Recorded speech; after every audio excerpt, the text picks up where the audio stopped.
All right, we are live. Today, we are going to talk about my yearly sales so far, hopefully offering some inspiration. The whole reason I'm getting on here is to just help you guys build your Amazon FBA business, whether you have just started or haven't even started, and you're kind of curious, like what's even possible with Amazon, or whether you're way ahead of me and you're selling hundreds of thousands of dollars per month and making tens of thousands of profit every single month. So, with that, let's get started. Let's talk about the yearly sales update. It is the middle of July right now. Uh, just going back a little bit, in 2022, that was the first year that I did almost completely online arbitrage with Amazon FBA. For those of you guys who don't know, online arbitrage is a business model where you buy items for a cheaper price on a retail website of some sort, and you sell it back on Amazon at a markup, or sometimes just at retail if you get the stuff for cheap enough. But that was the first year that I did that. Before that, I was doing Amazon FBA books. Before that, I was selling on eBay. And really, 2021 was the first year that I took reselling pretty seriously. But yeah, today we're just at the library sitting outside because the roofers are working on my house, and I didn't think you guys would want to hear roofing sounds the entire live stream. So I decided to stream somewhere else. And I'd much rather spend the day at the library than hang out with roofing sounds. So, without further ado, let's get into the sales for the year. So far, we are at $336,000 of sales for the year. So, just to show you that I'm not full of crap, here is my Amazon Seller Central. Let's just make 100% sure you can see 136K in sales for the year. And this was actually down for compared to last year. Last year, what I was doing is I was selling used items from eBay to Amazon, and I was scaling with credit extremely heavy. So, what does that mean? So that basically means, coming into 2022, I had maybe $15,000 of inventory that I was kind of rolling back and forth to get whatever sales I was getting. It started off the leveraging with getting a 0% APR card that had a $10,000 limit. So the whole idea behind that is it's a 0% APR card. You don't pay interest when you don't pay back the full balance every single month. And so basically that's money that you can use to buy inventory if that's what you want to do. So I put another 10,000 into the business. Things kept going well. And I started using more and more credit. Eventually got an Amazon loan, and I was scaling really, really heavy then. I made a good amount of money, and also the returns were not the best because I was sending used items straight into a prep center without testing them. So now I'm selling mostly new items. Things are going a lot smoother, but I'm just rolling it with cash right now because, I don't want to be super leveraged anymore because sleep gets worse at night when you leverage too much. But yeah, $336,000 in sales is where we are at mid-July. So if you scale that out the other way, because we're on camera, if we scale that out for 12 months, that puts us somewhere at around 680,000 in sales per year if I were to just continue like this. Now with Q4, there definitely is going to be a boost, I think, because things are just going to sell pretty quick in Q4, especially if I'm buying the right stuff. But yeah, so the main question that we want to know though is like how much of that is profit? Because I feel like I've said this, a lot of people have said this, and this is a super good point. Orange bars don't mean anything unless there's actually profit behind them. We don't really give a care if I did 336,000 in sales if I didn't make profit, because the whole point is to like grow our net worth and pay ourselves and enjoy doing so. So this year so far, my margin my margin is 19%. So on that 336K, it's around 65K in profit so far this year. And this month so far has been even higher ROI as well. So this month so far, I'll just toggle it so I can show you. This month has been around 43K in sales. So we had a couple really good spikes here. Prime Day helped. I tried a new repricing strategy where we let things go a lower price. Yeah, so basically we had some really good sales. The profit has been really, really good this month. I'm going to go ahead and share screen if I can to show you guys my inventory lab right now.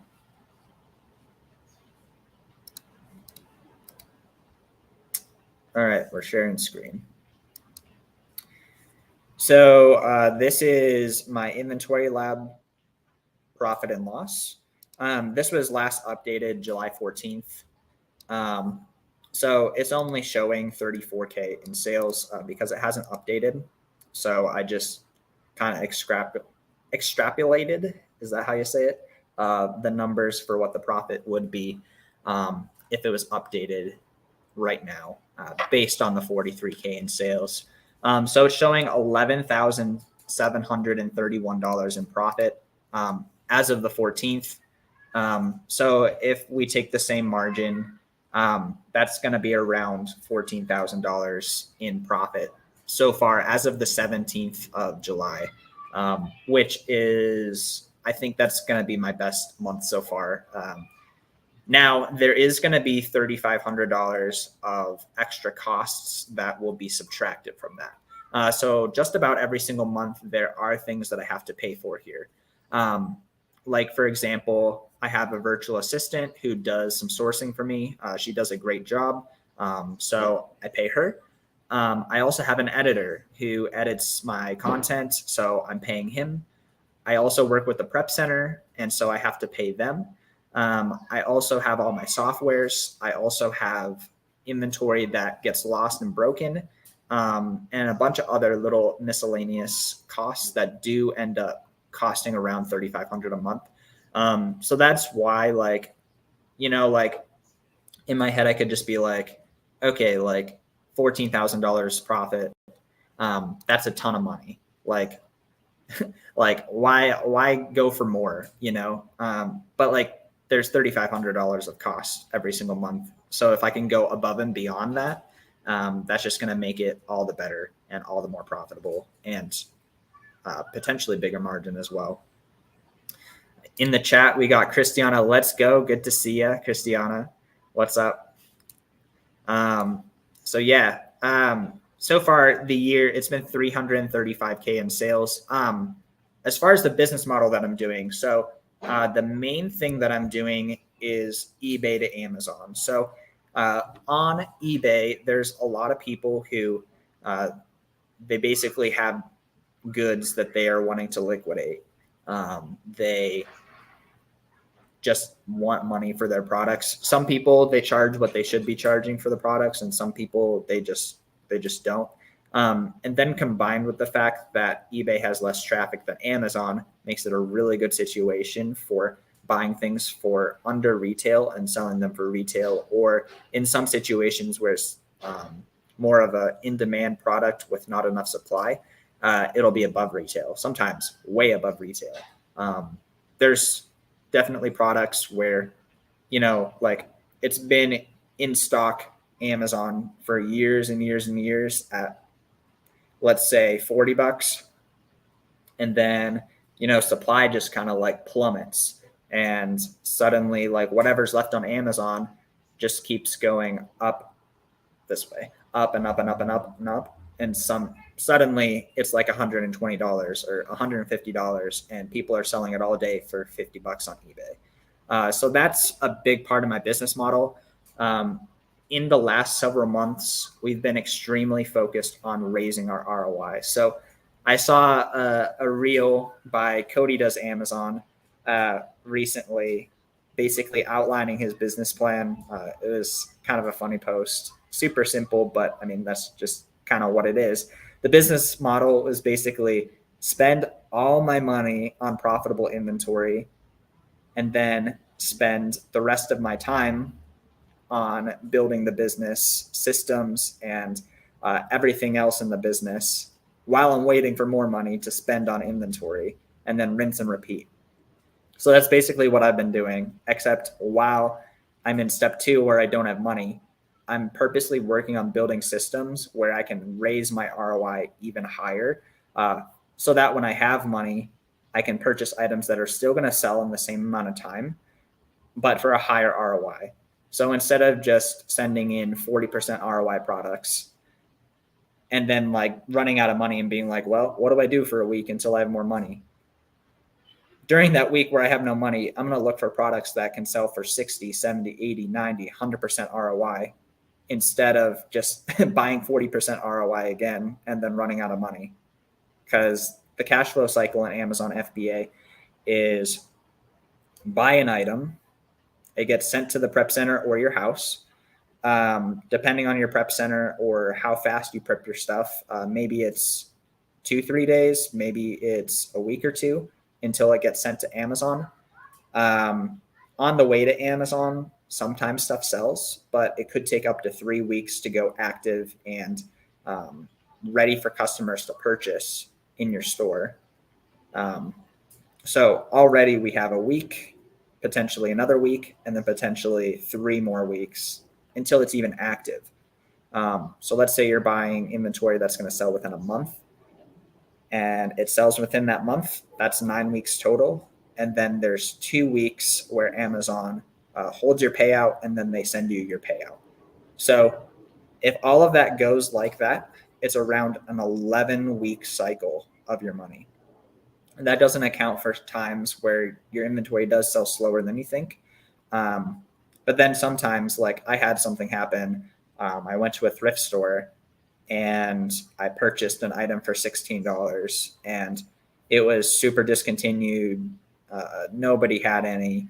And I listed it for $200 and it sold 3 days after the box like left my house, on the way to Amazon.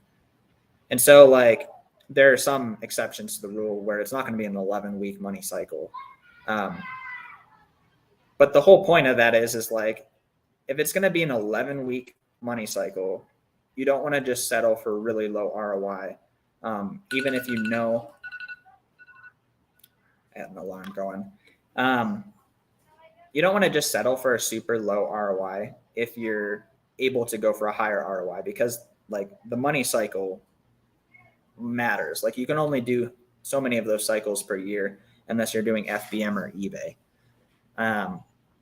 So if you can use the times where you don't have money to figure out ways to do higher ROI, that's going to be a big deal. That's basically what I've been doing. So in the times where I don't have money, for the last several months, on top of this as well, I have been doing thrifting as well. So I'll go to estate sales, I'll go to thrift stores, and I'll buy books, I'll buy electronics, I'll buy kitchen items, household items, specifically because like I have extra time. I'm going to make my money stretch further and buy really high ROI items. And then I'm also doing that as well with my eBay to Amazon business. Instead of just purchasing 40% ROI items, I'm really looking for those gems, and trying to spend around $20,000 to $25,000 a month on those items. This month we are shooting for $30,000 profit, $30,000 spend and $30,000 potential profit sent into Amazon. So like we're not doing this 40% ROI stuff. Like we're going for really high ROI stuff that should sell within a month as well.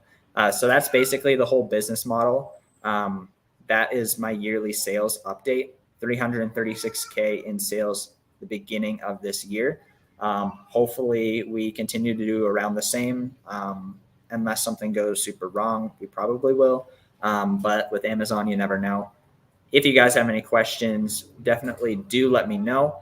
Leave a comment down below. Also, if you guys are curious about if there's a group where you can actually talk to other people about eBay to Amazon specifically, I do have a Discord down in the description below. It's completely free. You can come hang out, ask questions. I'm in there every day answering questions, talking to people, bouncing ideas off of each other, sometimes sharing leads. And yeah, that is right there in the description if you would like some more help or community. And hopefully you guys enjoyed this. If you haven't subscribed already, please do that. It helps me out a ton, helps me know that these are the types of videos you guys want to see. Hope you guys have a great rest of your day and take care.